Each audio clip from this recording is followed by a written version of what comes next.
வணக்கம் அன்பர்களே, நான் உங்கள் அன்பான சயின்டிஃபிக் வேதிக் அஸ்ட்ராலஜர் அஸ்ட்ரோரஞ்சி பேசுகிறேன். நல்லது நினைக்கும் நல்லதே நடக்கும்.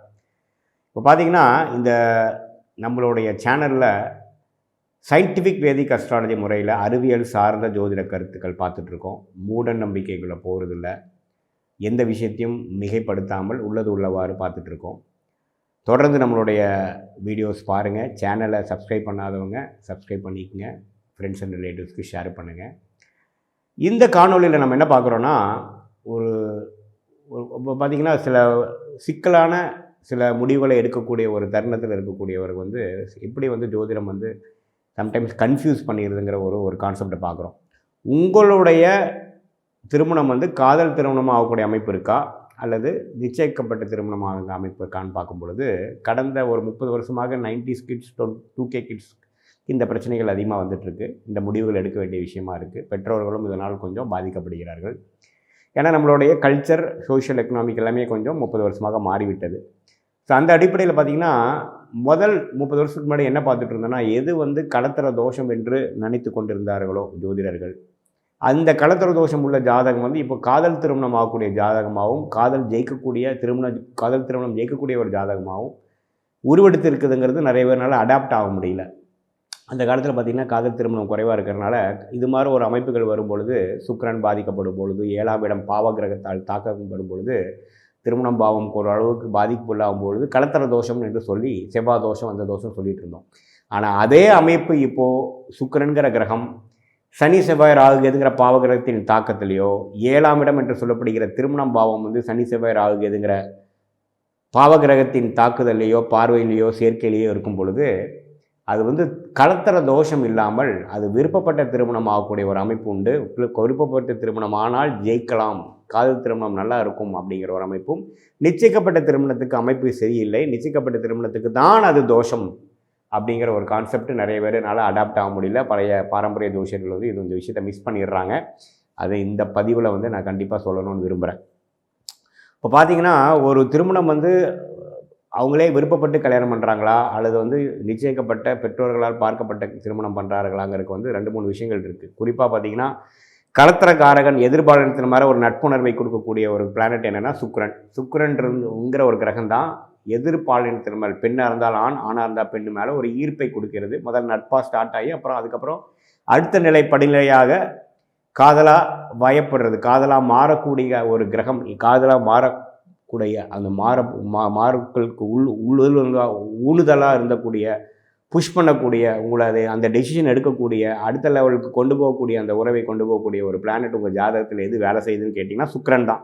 அந்த சுக்கிரன் சனி செவ்வாய் ராகு கேதுங்கிற ஒரு பாவகிரகத்தின் தாக்கம் இருக்கும் பொழுது காதல் வயப்படுறது, விருப்பப்படுறது, அது மாதிரி அமைப்புகள் வருது. இல்லை சுக்கிரன் பாதிப்பே இல்லாமல் இருந்தால் ஃப்ரெண்ட்ஷிப்பாக தான் இருக்கும், அந்த எல்லை மீறாது அதுங்கிற மாதிரி ஒரு கான்செப்ட் இருக்குது.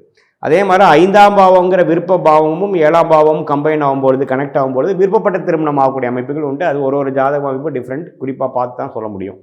அதே சமயத்தில் திருமணம் பாவம் என்று சொல்லப்படுகிற 7ஆம் பாவத்தில் சனியோ செவ்வாயோ ராகுவோ கேதுவோ இருந்து அது 7ஆம் வீட்டு அதிபதியும் ஒரு வேறு அமைப்பில் இருக்கும் பொழுது விருப்பப்பட்ட திருமணம் தான் அமையுங்கிற மாதிரி இருக்குது. அந்த டைமில் கல்யாணம் ஆனதுக்கப்புறம் அந்த திருமணம் நல்லபடியாக அமைய போதா, வெற்றி அடைய போதா, தோல்வி அடைய போதாங்கிறது அடுத்து வரக்கூடிய தசாபுக்திகள் பொறுத்தே தான் சொல்ல முடியுமே ஒழிய ஃபிக்ஸடான ஹார்ட் ரூல்ஸ் கிடையாதுங்க.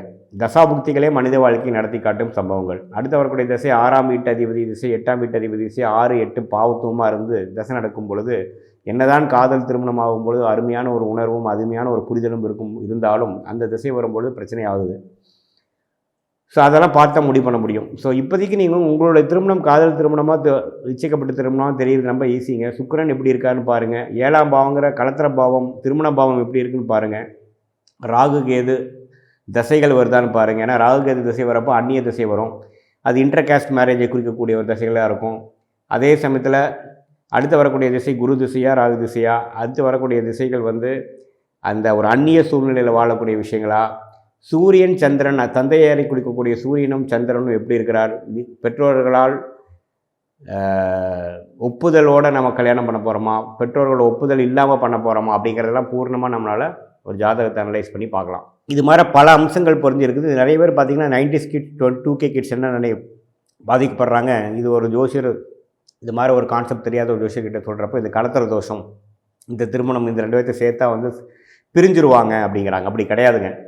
சுக்கிரன் 7ஆம் பாவம் இது மாதிரி விஷயங்கள்லாம் பாதிக்கப்படும் பொழுது அது கடத்தல தோஷம் இல்லாமல் தோஷ திருமணம் என்று சொல்லப்படுகிற, அந்த காலத்தில் தோஷ திருமணம் என்று சொல்லப்படுகிற காதல் திருமணம் அப்படிங்கிற ஒரு விஷயத்துக்கு தான் அது உகந்ததை ஒழிய நிச்சயிக்கப்பட்ட திருமணத்துக்கு சப்போர்ட்டாக இருக்காது.